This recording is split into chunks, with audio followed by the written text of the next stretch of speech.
John, thanks for joining me today on the Rise and Above podcast. You have quite the amazing story, and I'm thankful for Tim, your friend, and my relative to hook this interview up. So I guess with that being said, can you tell me a little bit about yourself and kind of what brought you to where you are today? And we'll get into your interesting event that you have coming up here soon. Absolutely. So, first of all, David, thanks for having me, and also I do want to thank Tim Thomas as well. Known Tim since we were very, very young men, served together in the Army, and it's been quite a journey since then. We were just two young knuckleheads in the Army together, and our friendship has lasted the test of time. We're old men now and still stay very connected. Try to hike together. Try to triathlon once in a while together over the years, but he has a fantastic family, and he's a special guy. So yeah, Tim, if you're watching, thanks for setting this up. So I mean, about me, right? So I have this very interesting story that is very much a blessing, and it's the typical story of catastrophe, personal dilemmas, the stuff we all deal with, right? Disappointment, absolute heart-wrenching situations that, I ended up having to parent alone two children because my starter wife, that relationship just simply didn't work out, and I ended up with full custody of children at a very young age after having served in the Army for a decade, and was just full of a lot of stress and anxiety, trying to make ends meet and trying to be a good parent while really starting to struggle with really deep anxiety and stress, and had to quit jobs over the depression and the anxiety, and it was tough because I had a lot of people counting on me, right? And gained a lot of weight. Was a cigarette smoker for many, many years, 31 years to be exact.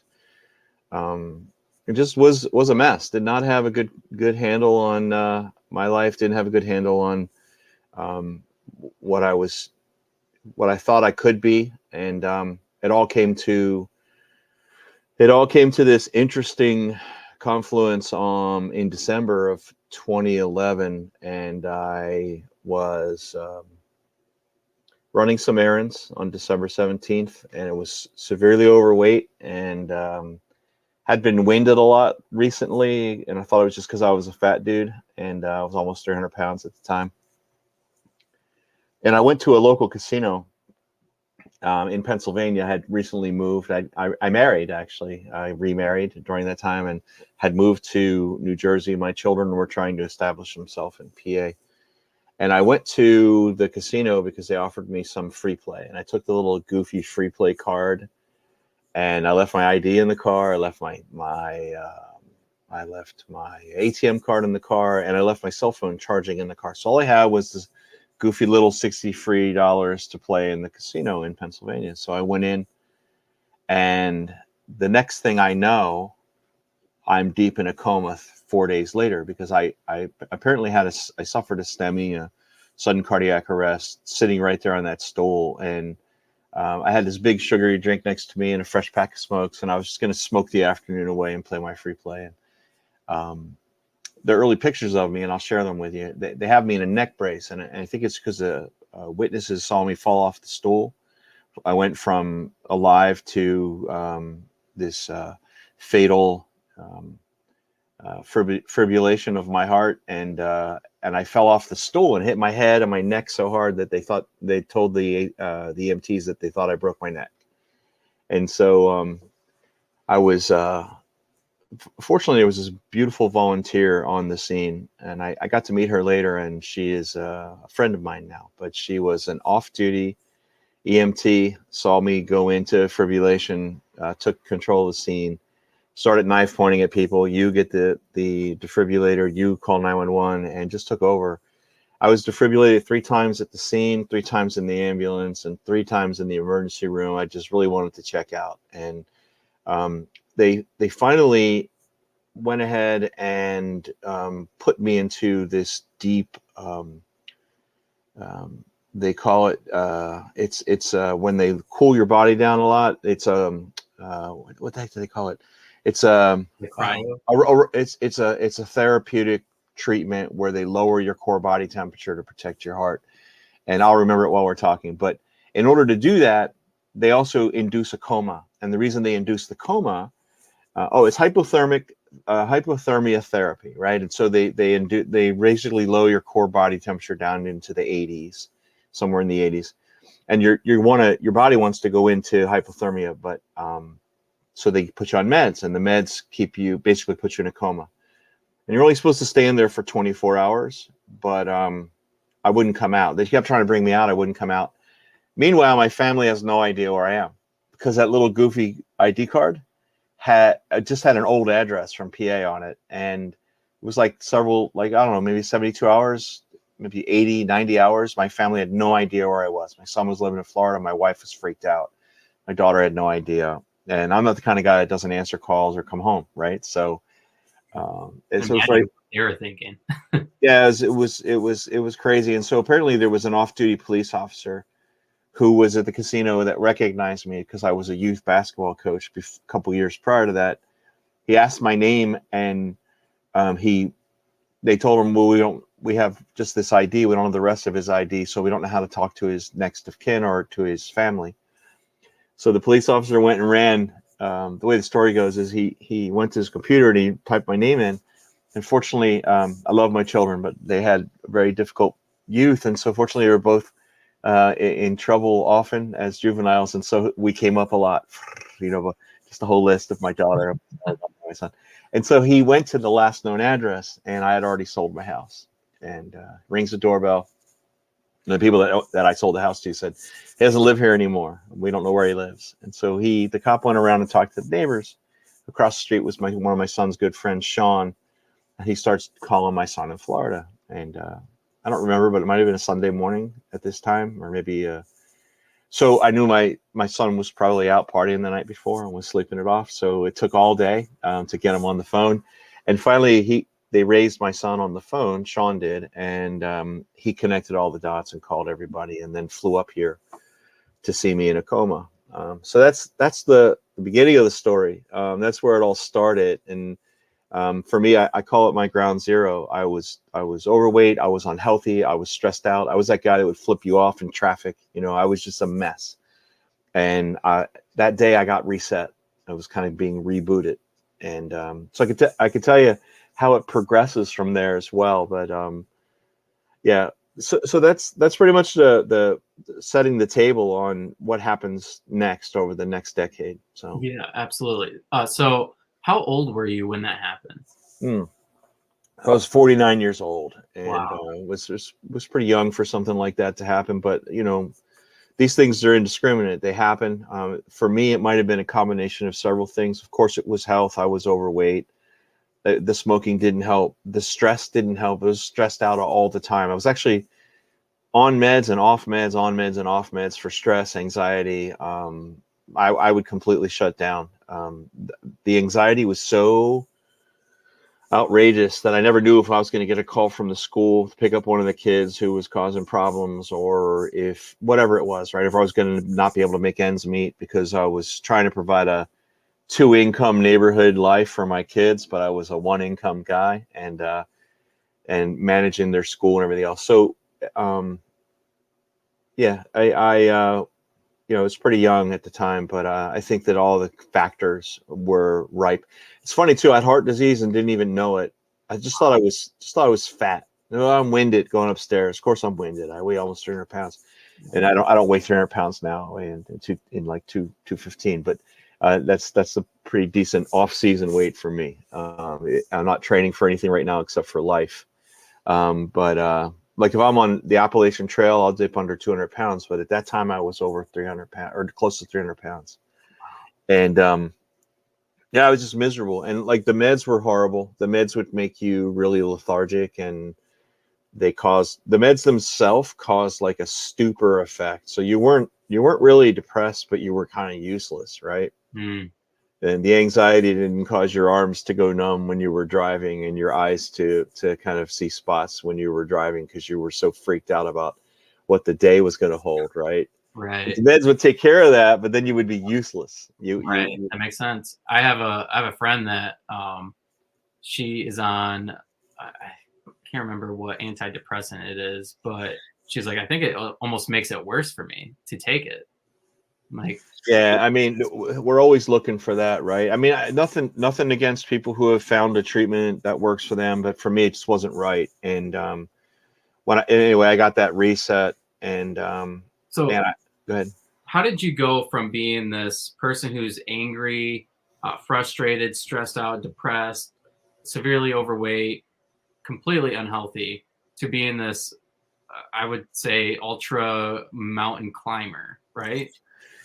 Yeah, so it's an interesting story. I came home. The kids made sure I made it home here to New Jersey. My wife, my darling wife, took me home, and we were a mess. I had just come out of the hospital. My health insurance had lapsed. I was on Cobra, and then Cobra lapsed. I was between jobs, and the hospital bill was astronomical, and that's another amazing story. I might get a chance to tell part of that story here, but so we have this big bill. I'm unhealthy as hell. My employer is nervous now to hire me on full time. That was supposed to happen in a few weeks. They wanted a clearance from my doctor that I would actually not be croaking, right? and so it was a mess. And I was laying here in my bed trying to recover. And remember, no health insurance at the time. So where am I going to rehab? Like most people go back to the hospital and they go to rehab. And I'm like, I don't think I have the money for that. I don't think I have insurance for that. So I started Googling a lot, just looking up stuff on the internet saying recovery from sudden cardiac arrest. And of course, at this time, I'm making these other decisions too. Like I'm not going to pick up a cigarette. I've lost maybe 26 pounds in the hospital because I didn't eat for like 5 days while I was in the coma. So I lost a ton of weight, and I'm like, let's just keep that going. So the weight started to come off, metabolism changed. I stopped smoking because I couldn't smoke, right, for 5 days.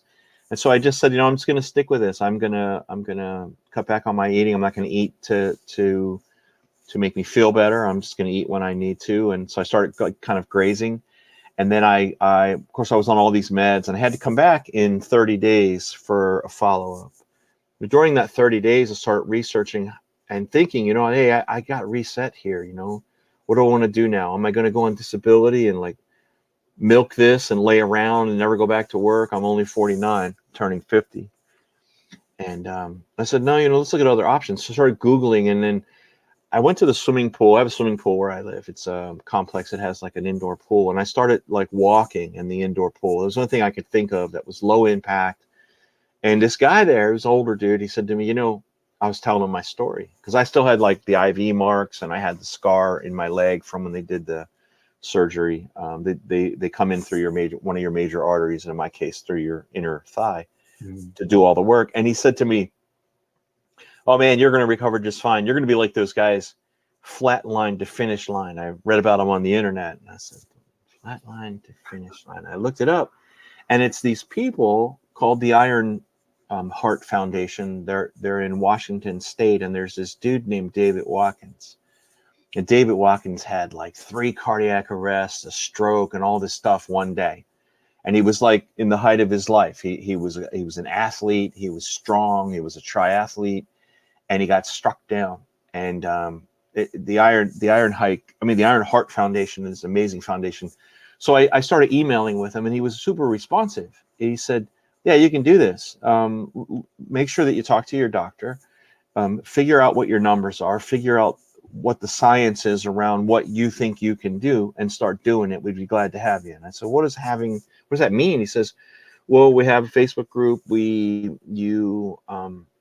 have a lot of advice. It's a support group basically. So I joined, and I started meeting people that like had zipper open heart surgery.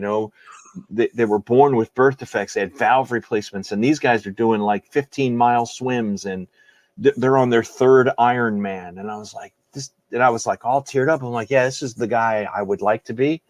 And I kind of feel like I'm allowed to be that now. So I went to my cardiologist, and I said, I flipped I brought my phone and I flipped to him. I said, I'm start doing this triathlons. And he's like, what? You have heart disease? Like, no, you're not going to do that. And I said, well, get me up on, let's do all the tests. So we did all the tests. And he said, we did a really good job of fixing those two major arteries. They basically put stents in my arteries, which is considered an intervention and not surgery, by the way.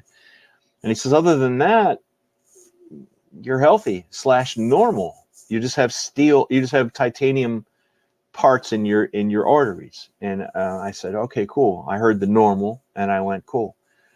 So I went home and I showed my wife triathlon pictures, and I said, I want to do this. And she's like, what? Like, did you just have like a massive catastrophic event?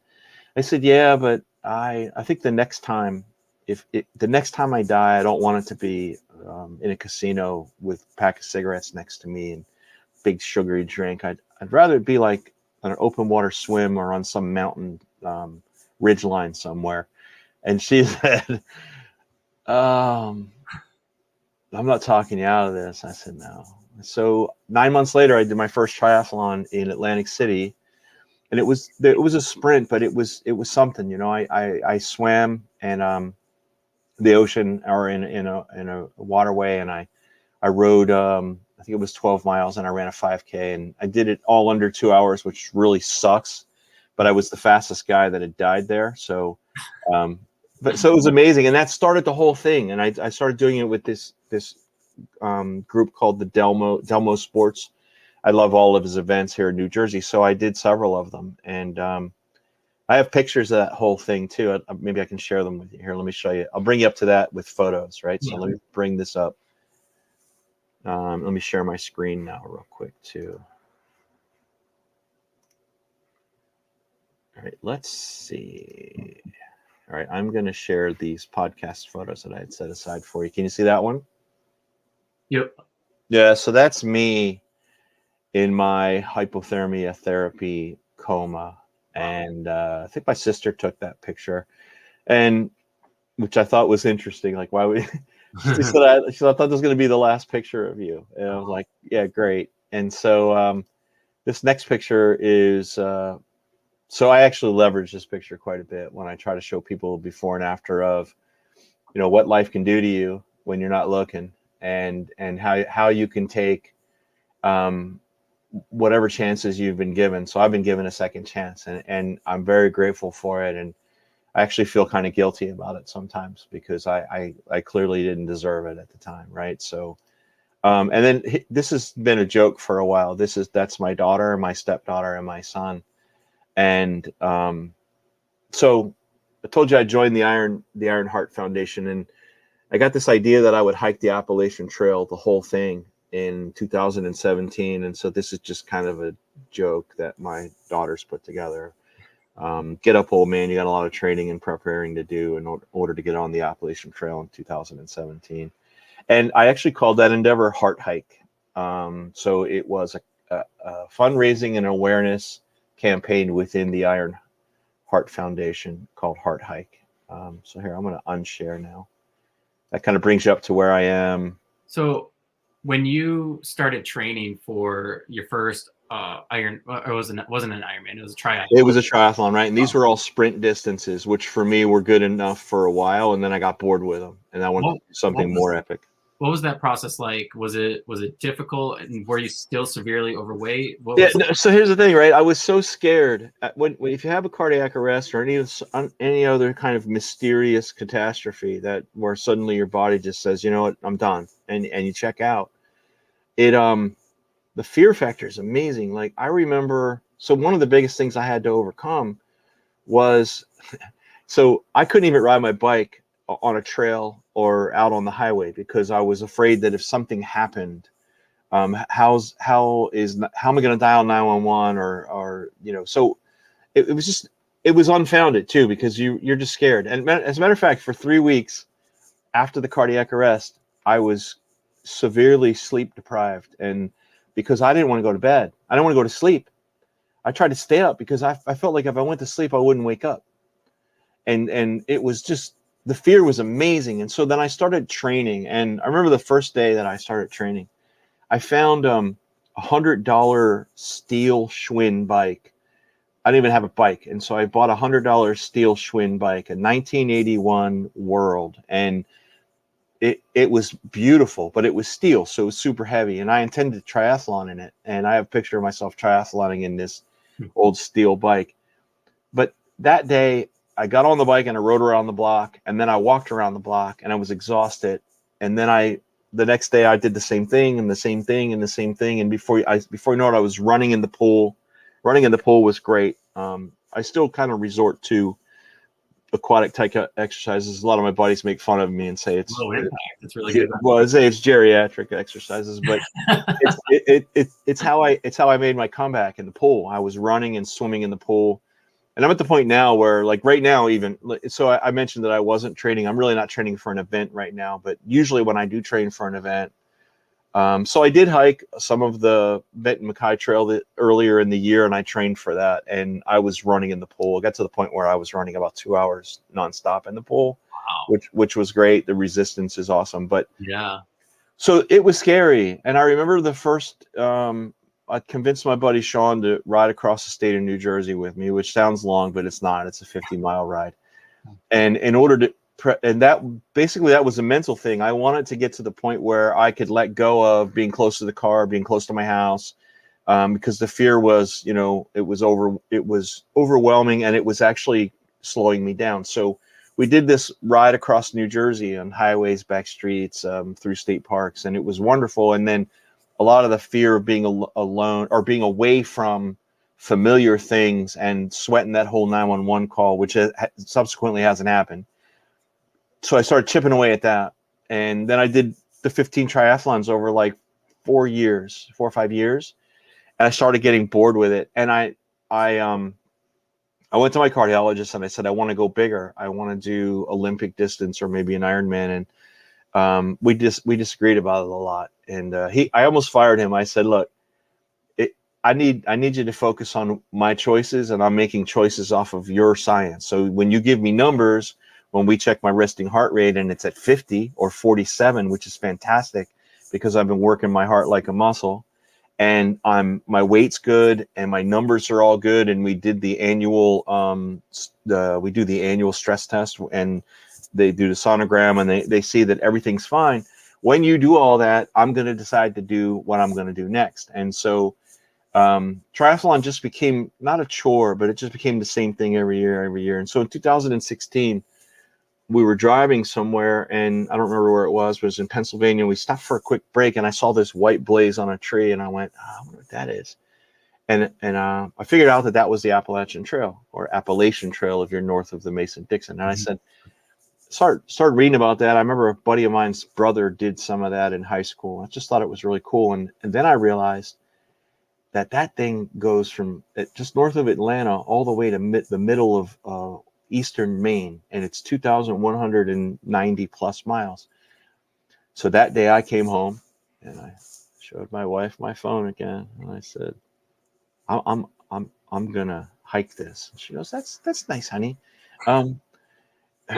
Is it right over there in western New Jersey? I said, it is, and 14 other states. And she said, wait, you're not going to just hike on it, right? You're going to hike it. And I said, yeah.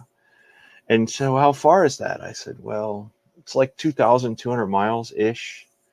And she's like, when are you going to find time to do that? I said, I'm going to quit my job.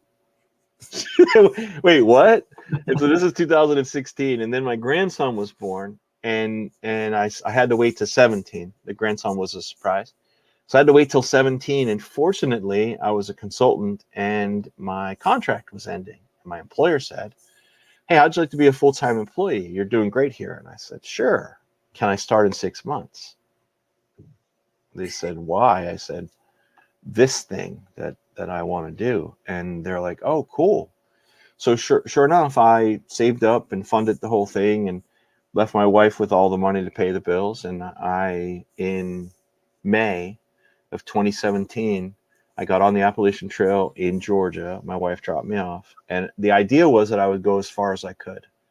And I gave myself 4 to 6 months. And I knew I wasn't going to do the whole thing like some people half my age that don't suffer from heart disease. But so I started and I did 1,000 miles, and I have a map. I can show you the map, but I did 1,000 miles and I was pretty much done. So I walked from Atlanta basically to Washington, D.C. through the Appalachian Range, through all those states. And it changed me. It changed me a lot. And I had to get off trail and go back to work, and I had to come back to my family. And so then in 18 and 19, I kind of did a couple 100 miles, like every other weekend in the summer. I was just back out and I stayed committed with it, section hiking it, right? And then the pandemic struck, and I got furloughed and then laid off. And I can bring you up to that story in a minute, but let me show you some pictures for the first 1,000 miles let me just show you some AT pictures, and then I'll walk you through how I finished. Okay. So here, I'll share my screen again. See, I'm going to go back to present mode, share screen, photos, share. All right, so that's me triathloning. That's my beautiful daughter, Janessa. That's at one of the several triathlons. She actually came and ran the race on that one, and she did the running race, and she finished, and she placed third. She's quite the athlete. And then this is one of my favorite photos. I almost a lot of weight. Dude, I almost cry every time I see this photo. No, really. To get from there on the left to that guy on the right, a lot of people were very supportive.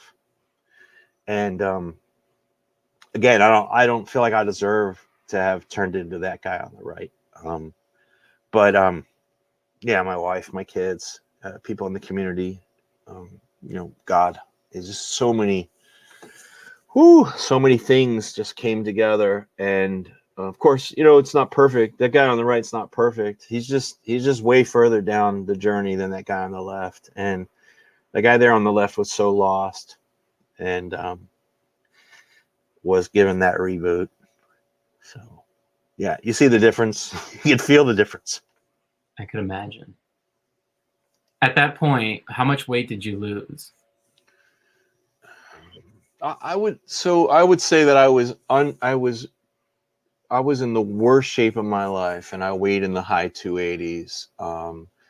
So I'm older now, right? So I'm a big dude. So I usually, like in the winter, I'll get into the high 220s, which is, it's not healthy, but it's not almost 300. And then in the summer, I'm at about 212. And then if I'm really doing something extreme, like last year I did a 217-mile hike of the New England Trail with a friend. And when I finished that, I was in the 190s. So, and what's funny is it's not so much about the weight. It's more about health, fitness, cardio, and mindset, right? Mm-hmm. It's funny, I'm not in any of this for the weight loss, and I know so that I struggle with weight swings. I did some tests, and I'm adopted too. So I met my mother, my birth mother, years ago, and she was also adopted. So like our lineage stops right there, and I had no idea. She showed me photos, skinny fat, and I said, "Oh wow, I'm struggling with that same thing." So some of that is probably hereditary, but yeah, that's something that I think I struggle with too, and especially like being in the north where it's cold, like 8 months out of the year. Yeah, Like, it's so easy to put on weight and just try to insulate yourself. Yeah, for sure. But I don't know if you can see that, but on the left there is my mileage map, and you'll see that in 17 there was this huge swath, and then in 18 and 19 it was a tiny little segment of Pennsylvania, and that little purple segment is a couple 100 miles. Wow. And I did that over the weekends. And then in 2020, and I'll bring you up to speed on that, in 2020, and I'll unshare here. How are we doing on time? Oh, we're fine. So in 2020, I'm working in IT. I'm building teams. I'm in charge of a group.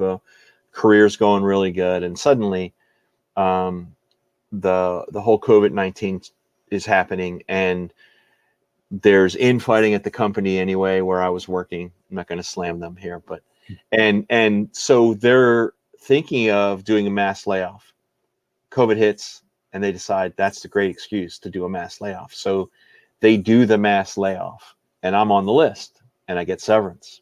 And I come home from, I was actually going to the office every day, and I come home and said to my wife, I got really bad news. And she said, yeah, what's that? I said, no, got laid off today with about 26% of the group. And she went, wow. Then I smiled. She goes, you don't look sad. I said, no, we got some severance and this. And she's like, what? I said, yeah, can you drop me off in Pennsylvania? I'm going to walk to Maine. And she said, everything's closed. And I said, you can't close the outdoors. And she said, yeah, but everything's closed. People are staying home. And I said, I'm not gonna. So I waited until the governor of Pennsylvania announced that, quote unquote, his state parks were open. And I went, cool. So, and you're allowed to camp in the state parks. And that turned out to be sometime around May of 2017.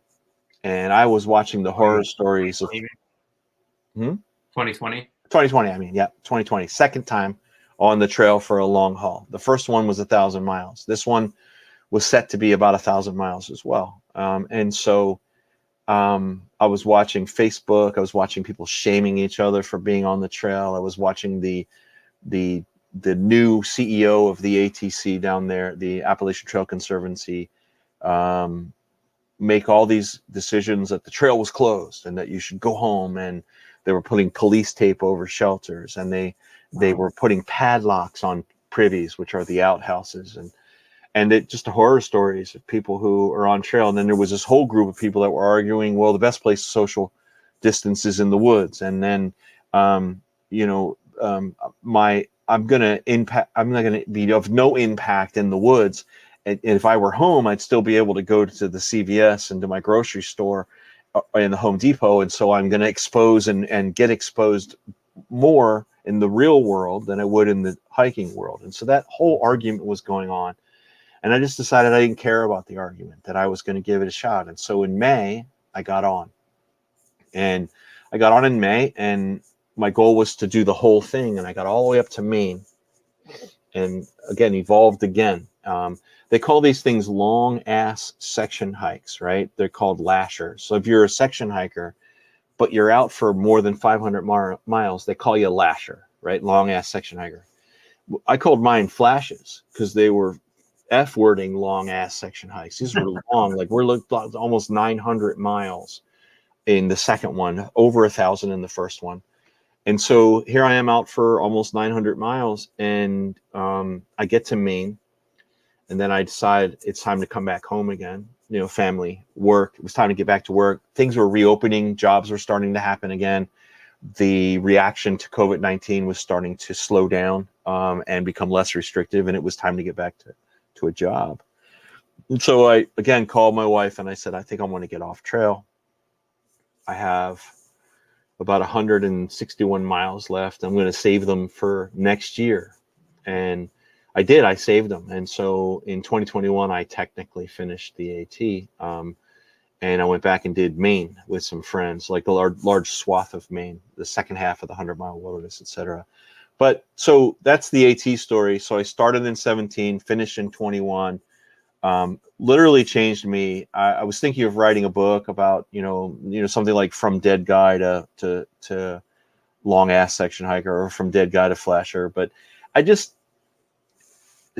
book, I mean, I had started writing it. I have like several hundreds of pages, handwritten pages, maybe 160 handwritten pages of all these stories broken down into little short stories. And then the book's, the book's interesting. It's sitting there, but it's not as compelling as I wanted to do something else. And so I thought maybe I would do another through hike. And so I went and hiked from end to end the New England Trail, which is the smallest national scenic trail in the United States.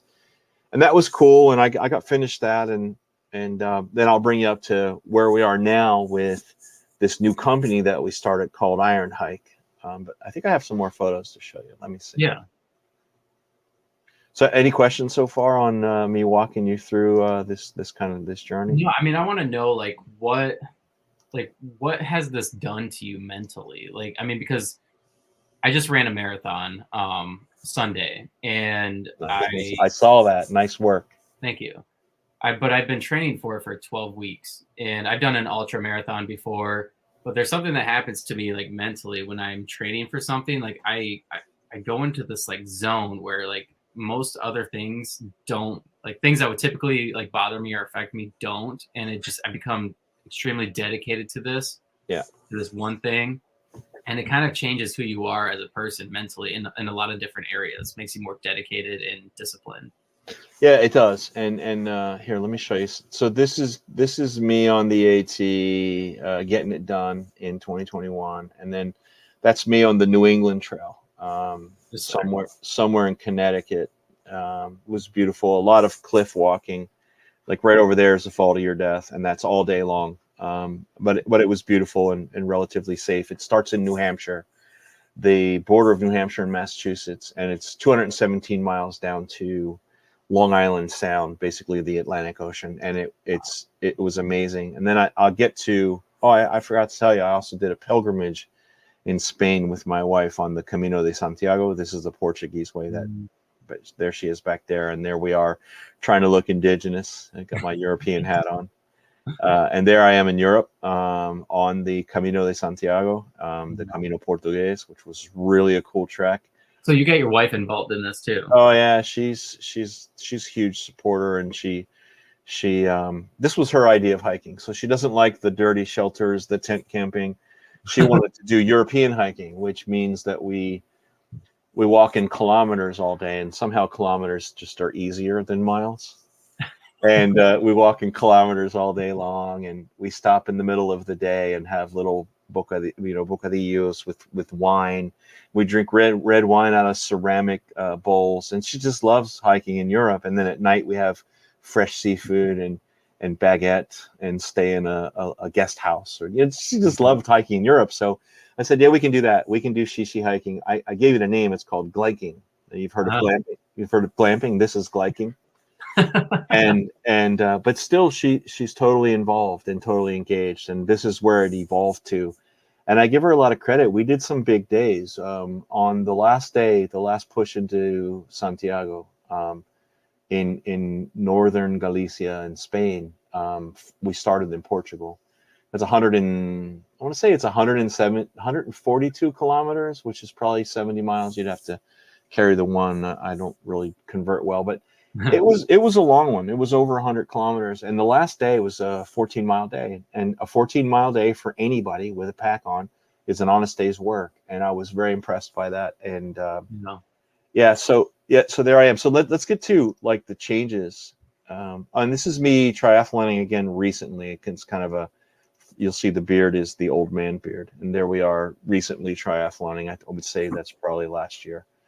But let me unshare for a minute, and let's kind of go into your question. And that's a great question. So I've been trying really hard to kind of categorize why people do this sort of stuff and why doing really hard shit that's artificial. So artificial difficulty is so impactful, right?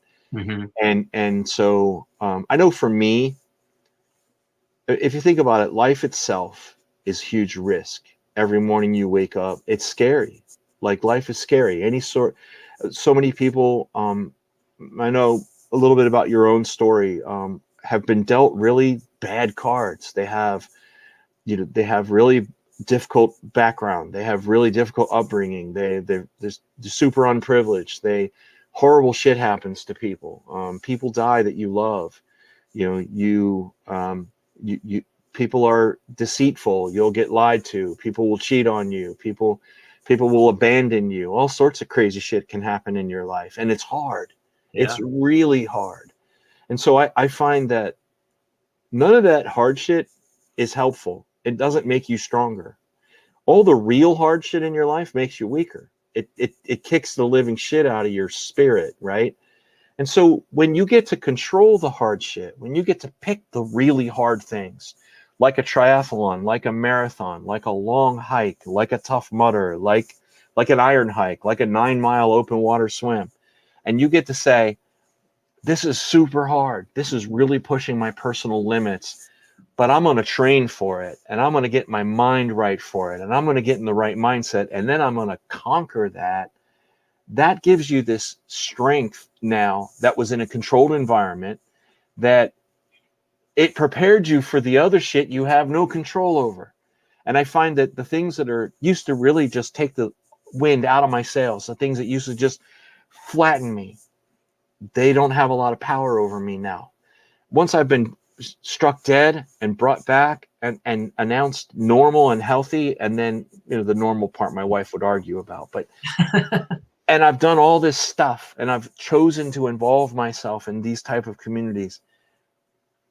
The really hard stuff, the difficulty with family, the depression with people around me, the losing the job, the fear, the financial fears, all that stuff, it doesn't take my breath away like it used to. It's not a punch to the solar plexus. It's okay, that's hard. Yep. But I've done some hard shit, and I've controlled some hard things in my life, and I know how to take on really hard things, and because I decided to, not because they happened to me, right? And so there's a different spiritual place and mental place, a mindset place that a lot of people are capitalizing on now. You've got a lot of motivational speakers, some of whom I respect greatly, and some who I think are it's a lot of shtick, right? But they're all about mindset, and I believe in that. I believe that. So I'll give you an example. This are really hard things that I have gone through. The usual hard things, right? You have this difficult presentation at work, or you're going to get laid off again, or a family member's just having a really bad time of something and they're super depressed, or you find out that one of your friends died or committed suicide, and it's really hard, right? And so in the past, that would destroy me. I would curl up into fetal position and want to take naps for 5-6 days.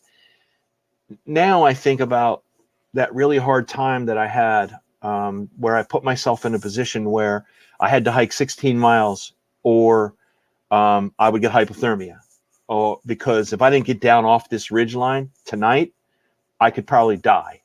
And that experience reminded me that it's just one step after the other, one foot in front of the other. Stay focused, stay unafraid, right?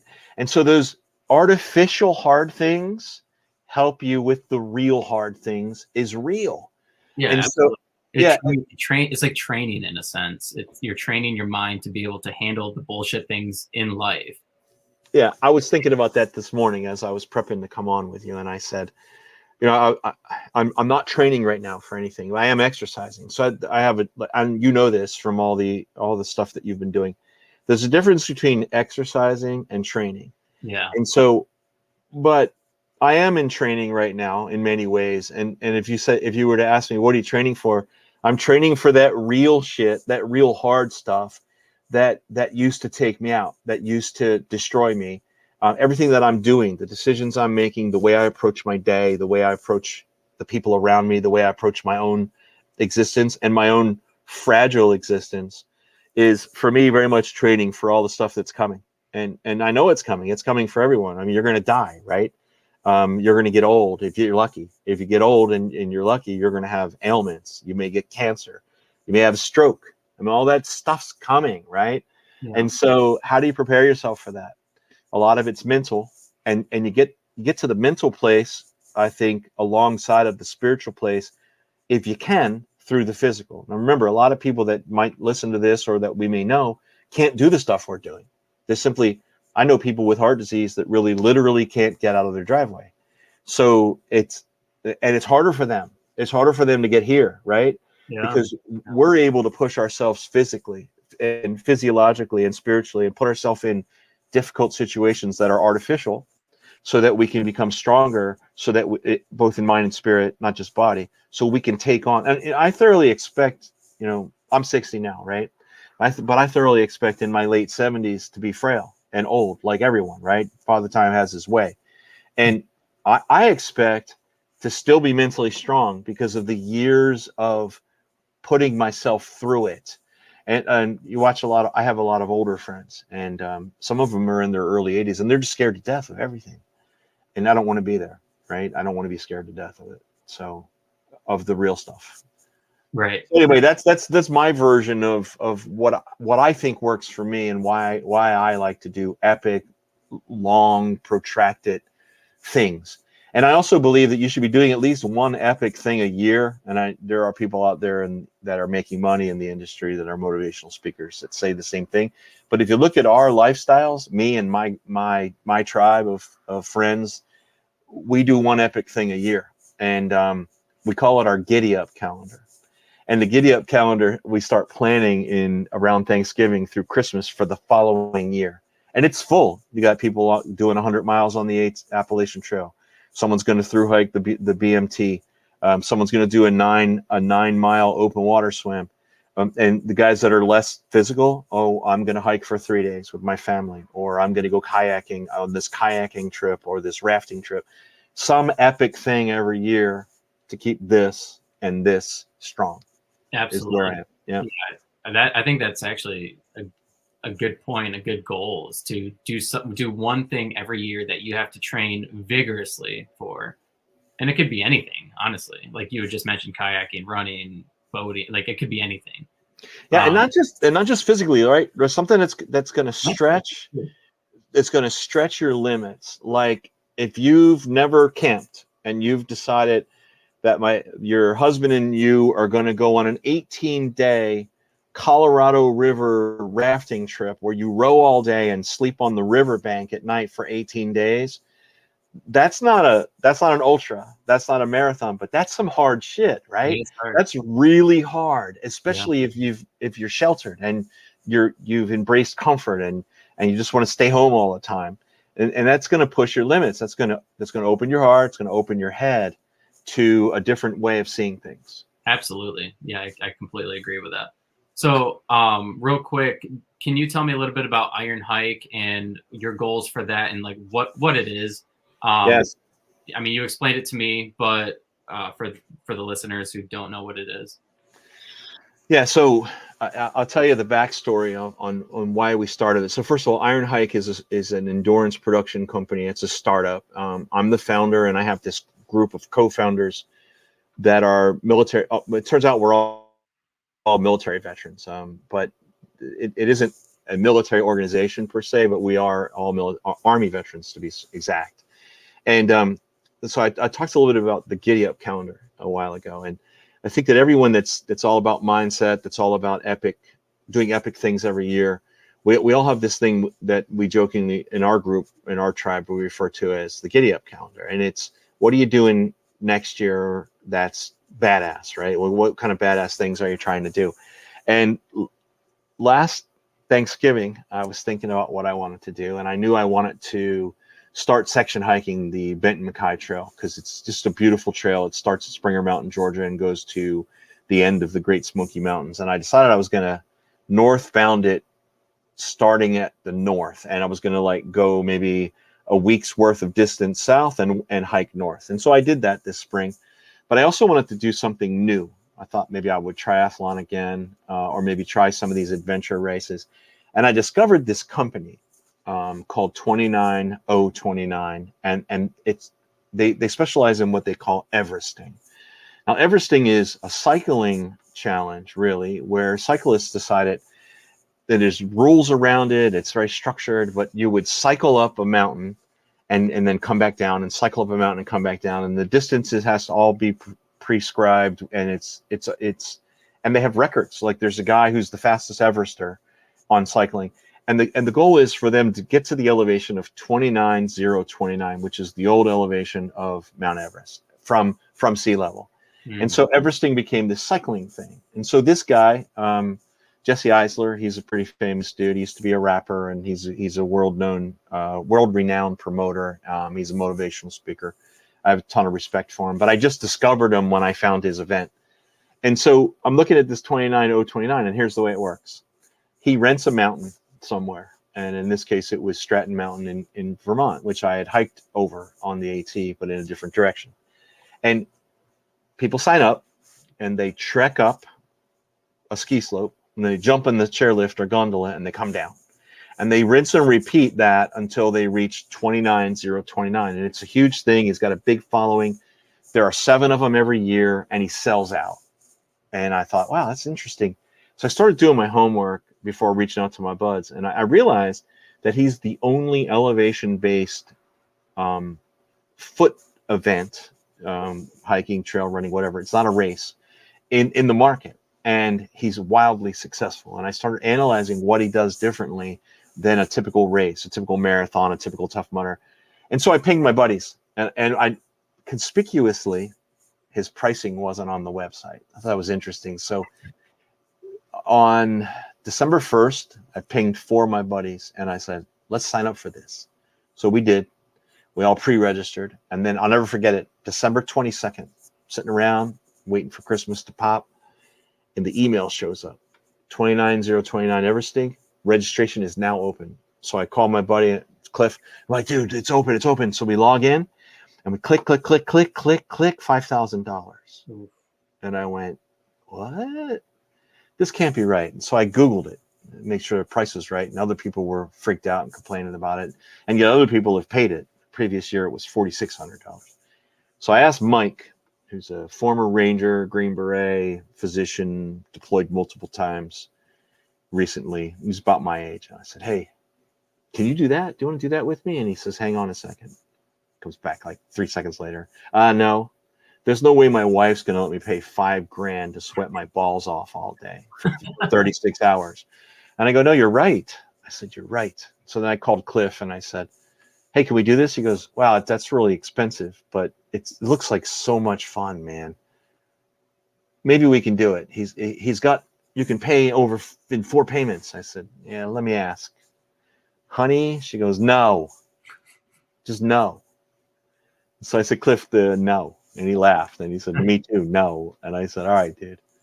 So I called him the next day and I said, what if we built a company that had these challenges in them and didn't cost $5,000?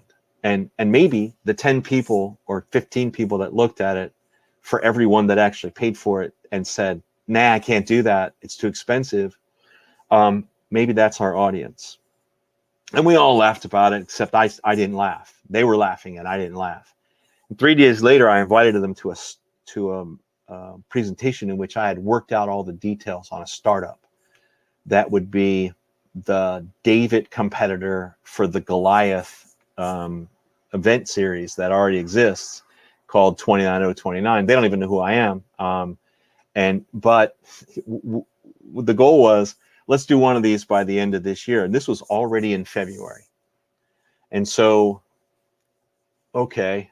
So I formulated, I didn't own the domain, IronHike. I wasn't an LLC yet. We had no banking. I was nobody. I was just a guy that was working for a software firm in California that with this idea. And so I started calling ski resorts on Saturdays, basically, and saying, hey, I'd like to come see you. Vermont, Connecticut, New York, Pennsylvania. And then I would go on these ski resort alley trips where I would drive and I would start super early in the morning, and I would show up and ask to speak to the director of operations and the event organizer. And sometimes I would get to talk to the owner of the mountain himself. And I'd be like, yeah, so my name's John Kolker and we're a startup and we have this idea and there's 4 challenges. It's 4 hiking events. And we basically want to hike up and down your mountain for 3.5 days and all night and all day. And, we'd like to rent your facility to do that. Actually, we'd like to partner with you. And some of them thought I was crazy. And some of them thought that was an interesting idea. Let me look into it. And then yet others were like, let's check with our legal team. So, all right, that was good progress. Finally, in April, Mohawk Mountain in Connecticut says, we're really interested. Let's jump on a call. So we jump on a call. And so remember, this was an idea in January. It was a conversation in February. March, April, it was me riding around without a company, without owning the domain, with just a crazy idea in my head, presenting myself as the owner of this idea and seeing what sort of interest there was, to 3 different resorts now interested. One of them's in Pennsylvania, but it was too fast for them to do it this year.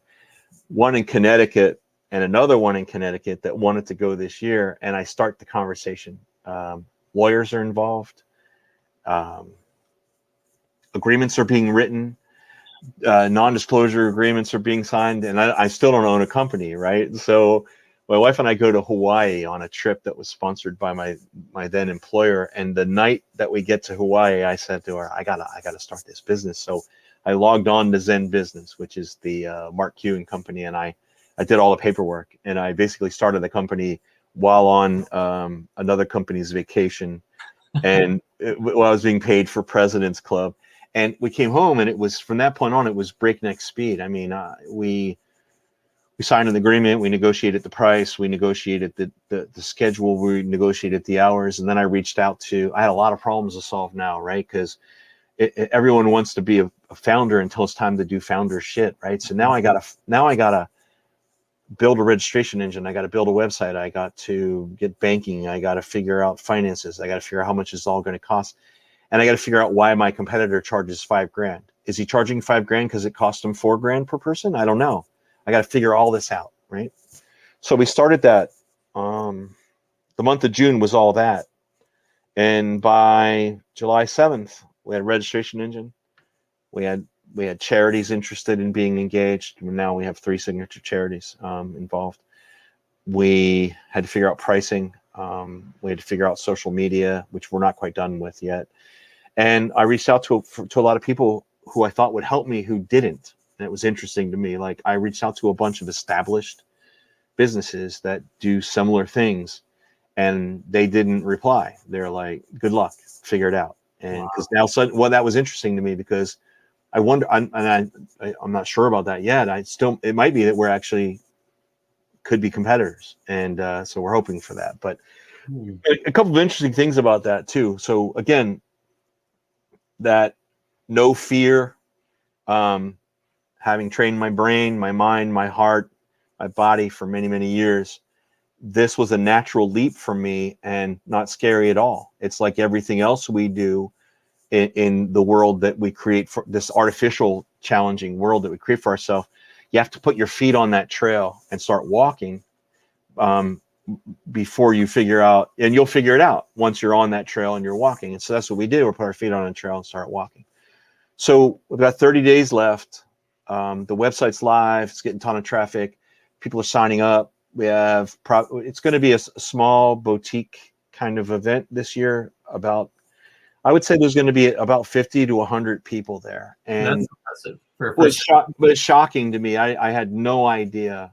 And so the owner of Mohawk Mountain, I said to him, he said to me, so you want to do this now or in the spring? I said, no, we got to do it now, man. And here's why. We get to learn all these lessons. We get to learn how to negotiate with each other. We get to learn how to bring this to reality.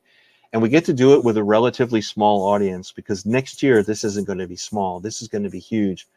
We're the second company that has organized elevation-based events that aren't races. And so it's 29029 and us. And we're different. And we have this whole list of things that differentiate us. But one of the biggest things is you don't get to cheat and take the chairlift down.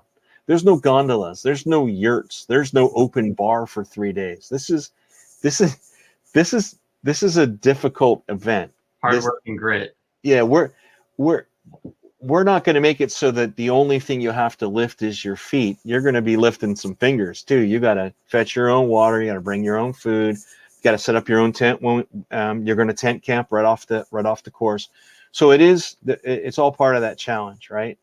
And we have great charities now involved. We have a charity called Second Go, which is a Connecticut-based veterans association and charity. And they've been fantastic. They're bringing teams. They have teams competing. And their mission statement is amazing. Their mission statement is, we raise funds so that veterans and first responders can enroll in and participate in physical challenges. Wow. And so I'm like, okay, so then I show up and we meet through the newspaper that ran a press release on us.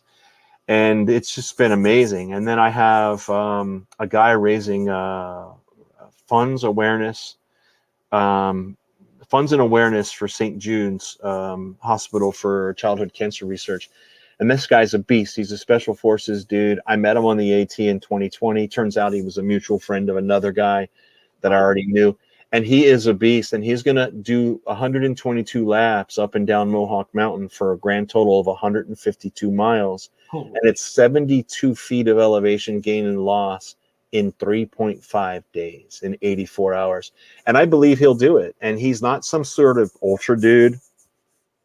He looks like Clark Kent. He's just a special forces guy. He's retired, but I've seen him do some pretty amazing things. He rides across the state of Iowa. I guess is that Ragby?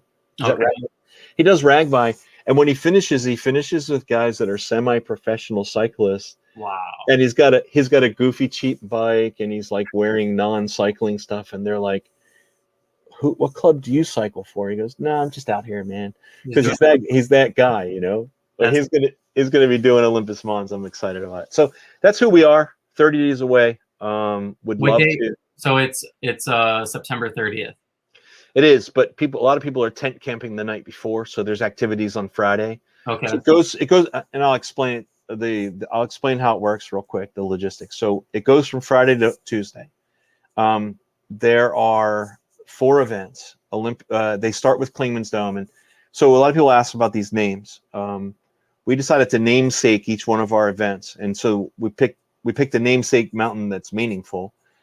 So of course we have an Everest, like our big competitor, but we also have a Denali, which is the tallest mountain in North America / the United States, and we're all AT hikers, so we're Appalachian Trail hikers. So we picked the highest point on the AT, which is Klingman's Dome, smack dab in the beautiful Great Smoky Mountains National Park, and then of course we wanted to outdo our competitors, so we wanted something like, are you F-wording kidding me hard? And so the tallest mountain in the solar system is on Mars, and it's called Olympus Mons, and it's a volcano. And it is 72,000 feet above the plane of Mars. You can't say sea level on Mars, right? Right. And so I was armed with all these mountain heights and everything, and I went and measured Mohawk, and I measured a couple of other places. Then I ran it through this calculator that we built, because we're all software nerds too. And the calculator spit out the distances, and I'm going to pull them up and share them with you. Hang on. So here, I've noticed, and you're like, "Are you sure this is your first podcast?" I really like to talk, so I enjoy relating stories, and I think that my wife's heard all my stories, so I get a lot of eye rolls from her, but then she's always amazed that people actually find them interesting. She's like, "Yeah, I can't believe everyone finds that so interesting." I go, "You've heard it 3,000 times. That's why it's not interesting." Right. Here, I'm gonna share my screen real quick. So, all right. So I'm on my website, and I just want to walk you through this real quick. So we decided. So it's interesting what we did. We wanted to make this we have a couple of interesting things that make it really available to anyone. So we have that really hard ass Olympus Mons, which we'll dig into a little bit, but we have an Everesting challenge, which interestingly I have no registrations for. I have registrations for everything else except the Everesting challenge, which is the same challenge that our Goliath competitor has, and then we have. We also decided we want a 1-day event, a 2-day event, a 3-day event, and then something that's so hard that most people can't imagine it, which is Olympus Mons. And then my wife said to me, "You know what? Make it available to everyone. Like, you're going to do relays." I said, "Well, let's think about relays for a while." Ragnar does a relay. Triathlons have relays. But you have to find other people who are almost as fit as you are, or if not as fit as you are, or as trained up as you are. And it makes it really prohibitive for people. Like it's hard to find. It's always been hard for me to find someone to do triathlon with. I'm like, "I'll do the swim." All right, then you just got to run a 5K. Well, I can't run a 5K. Can you ride 12 miles? I can, but it'll take me like 2 hours. So it's hard, right? So we came up with this idea called Flex Relay. And I think it's our idea. I've never heard of it before, and we've been around the block quite a bit. So the way Flex Relay works is, if you're, like, say, for example, you're in this challenge called Klingman's Dome, which I think you can see on the screen now, right? Yep. Klingman's Dome is it's a 12-hour event. It's 15 miles, and when you take a look at it, it's actually 12 laps on this course. And so if you were to trail buddy that, you or your trail buddy can hike any one of those 12 laps, one after the other in series, in a linear series. And so if you have four people, so my wife and four of her girlfriends, four of her lady friends, who are reasonably fit, but they're not extreme athletes, they've signed up for a Klingman's Dome, and they're going to do a team of four, and they're basically going to do 3 laps each, which isn't trivial. It's a 5K, and half of it's uphill. Right? Over a rather steep terrain on a ski slope, right? With trekking poles. So it's not easy, but it's manageable. And so every one of these events can be broken down into trail buddies, which is you and someone else, or trail team, and it's you and 3 someone else's. And so we price them accordingly, right? So there's the individual, the trail buddy, and the trail team. And so then we have the second one is Denali, which is 48 hours. And this starts to get a little bit more beastly, right? So this is a 43-mile event that you have 48 hours from the time you start till the time your team or you finish. Wow. And basically that's 35 laps up and down Mohawk Mountain. And then when you switch to Everest, I really want someone to register for this, because this is a 72-hour event. Again, no gondolas, no chairlift, 61 miles in 72 hours is totally manageable. A lot of athletes can do 20 miles a day quite easily. But it's 49 laps, basically almost 50 laps up and down a ski slope, and registration accordingly. And then there's Olympus Mons, which just it's we call it reaches "Are you kidding me?" status. And so it's 72,590 the way that it washes out. It's 122 laps. You've got 84 hours to finish it, and it's basically 43 miles a day. And so if you were to register for these things, it runs you over to the Run Sign Up website, and you'll see that we have 28 days left. And I have them grouped by individual, flex, relay, and trail team. And I'm going to unshare right now. And I don't know, when you're finished building this out, if your listeners are interested, I could give them a rather healthy discount. So okay.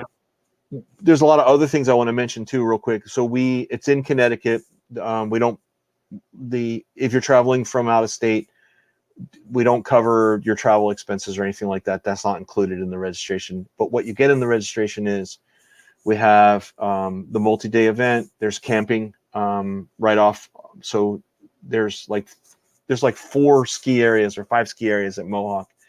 At the base of the mountain, at the what they call their base camp, there's a whole bunch of flat, and so that huge flat can probably accommodate 300 tents, 400 tents. And so we're just taking that over, turning it into a base camp tent city. And there is a fee to tent, but I'm very generous with like waiving that or giving half off on that.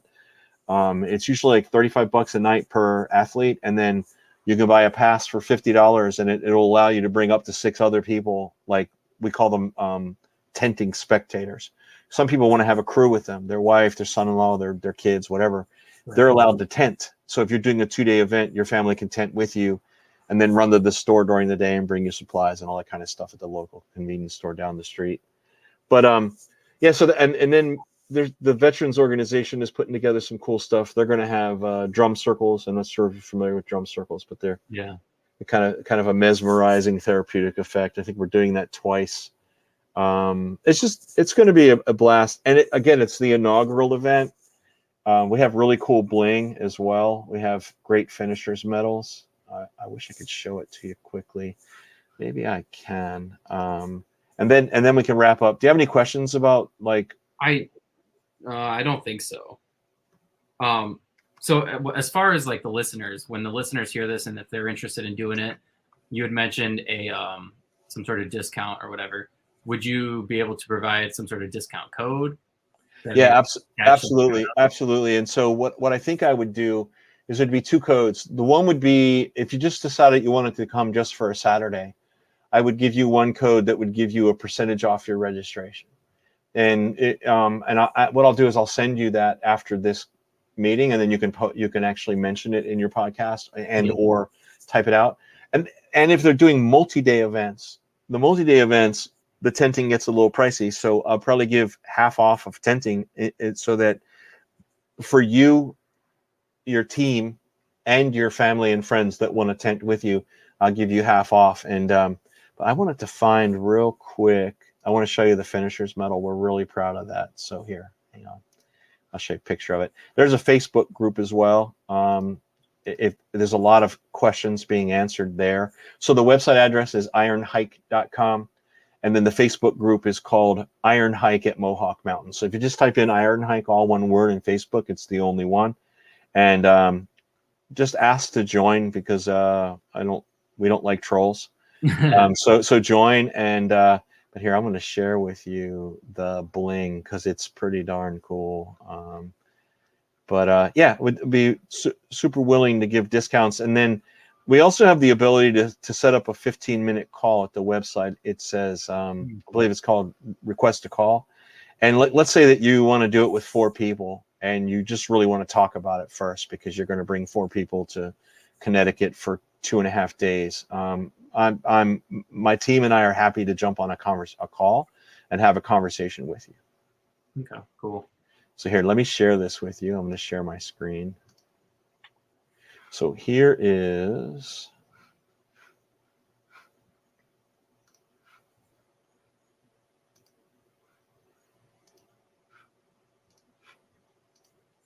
here's the bling. And what it is that's sweet. Yeah, what it is you'll notice that that's our what we call our 4 Pines 4 Peak icon disc, and that represents the 4 challenges, the 4 events in our series. And then right here you have these are not to scale, but pretty darn close. This is the elevation of Olympus Mons on Mars, and in comparison, that's Everest. Wow. And then just underneath that is Denali, and those are pretty close to being vector graphic accurate. And then underneath that is the Spiral Visitor Center at the top of Klingman's Dome on the Appalachian Trail.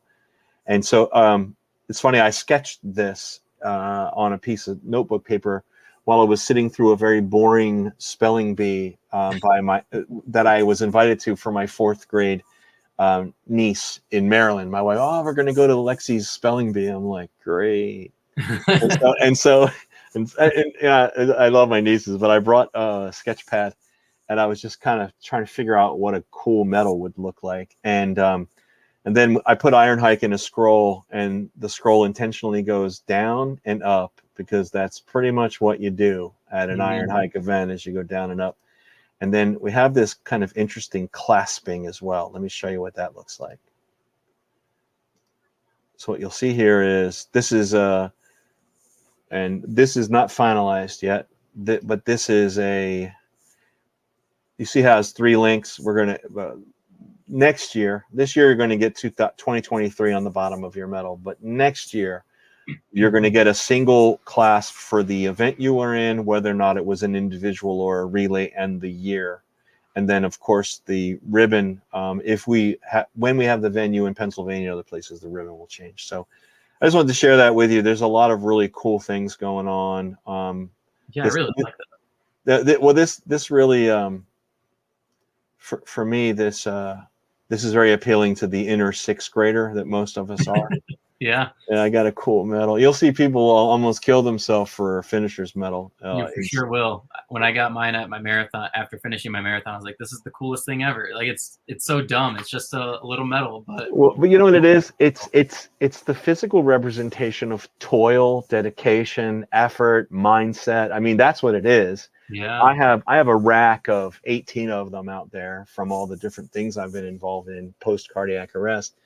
And every one of them is meaningful, because all of them together are a physical representation of choices and of mindset and of squashing the juice out of each day, whether I like it or not. Yeah, absolutely. Now, you had mentioned real quick before we wrap this up that you compare yourself to David and Goliath, like the the other company that does this. Do you anticipate yourself being bigger than them eventually? No, I don't. But but I will tell you where I think where it's headed. The response to this has been very overwhelming. And if you think about it, we've only been live on the internet since about the 10th of July. We're in the last days, the first day of September. And we've literally had, I don't know, 7,000, maybe 8,000 unique visitors to the website. And it sounds small, but the Facebook group went from 2 to 60 in a period of 6 weeks, and it's all organic. I'm not paying for any advertising, right? I've taken on 3 charities, and I'll share that with you real quick because I think it's meaningful. Here, hold on. We've taken on 3 charities, and here, let me show you who they are. We have 3 causes so far, and these people are bringing teams. And St. Jude's Hospital, Second Go, and Dylan's Wings of Change by Ian Hockley. So he's the father of one of the children that were shot dead at Sandy Hook in Connecticut. Oh, wow. And he has, and then we are super cause friendly, because if you remember, I told you I hiked for the Iron Heart Foundation, and I raised tens of thousands of dollars for them. And I thought that if I'm going to build something like this, it needs to be really cause friendly. So we don't charge you anything to do this. There's no minimum requirement. We are a platform for you. You can go live from the mountain anytime you want. You can raise funds and awareness for your cause. So you'll have Scott raising funds and awareness for St. Jude's. You've got some people hiking for Dylan. And then you've got a group of people that are running, actually, Denali. A team of 4 is running Denali for Second Go. And they're all on the same course, on the same mountain, in the same new tribe. But they're all there for different reasons. And that brings us to everyone's got a different why for why they're doing these things, right? Yeah. I love that. Very cool. All right. So is there anything else that you would like to throw out there before we wrap this up? Yeah, so I did want to mention that we talk a lot about changing your life and trying to find the better version of yourself through these type of endurance activities, and I believe that, but I don't think that it's just for the extreme athlete. I believe we're trying to create an environment of extraordinary events that are controlled and artificial. So it's controlled pain, it's artificial challenge, it's artificial difficulty, right? We talked about that earlier. But it's not just for the ordinary, right? So you might be a marathoner already, but you've never walked up and down a ski slope 122 times with somebody else, and managed your sleep, your fuel, your water, cramping, electrolytes, hiking at night, running up and down a mountain at night with a headlamp on. So we want this to be outrageously hard for people that are already doing hard things, and different hard, right? Mm-hmm. And we also want it to be for people who maybe the choices that you've made have you too comfortable. Maybe you're satisfied with who you are, but you're just sitting on the sofa too much, or you've become complacent. Or if something bad now were to happen to you, you wouldn't be ready for it because you haven't been preparing your mind for it, right? So we want to be, for us, these events are for people who are super evolved, like the ultra runner, like the long distance hiker. We wanted to make it harder on them, even harder than they're used to. And also for people who are considering maybe doing some life-changing things that pushes the envelope on their comfort level, all at the same time. And you all start at 7 a.m. on Saturday morning. And everyone's in it for a different reason. Everyone's why is different. Everyone's challenge is different. But we're this community of people. The one thing that we all have in common is we're here because we want to push ourselves a little bit further. Well, however further that little further is for each person there, so that we can strengthen our mind, train our hearts for the real difficulties that life holds for all of us, right? Yeah, that's good. So that's my closing statement on that. And lastly, I'd love to see people on the mountain. We'll take registrations right up to the very last day. Okay. There's going to be, like I said, like-minded fun. It's going to be hard. It's an all-weather event, so if it rains, get ready. It's like soccer and American football. If it rains, or snows or sleets, it's a go. You're going to sleep in your tent. It's gonna be a blast. I think we're gonna have great coffee. I'm in conversations with a great coffee sponsor right now.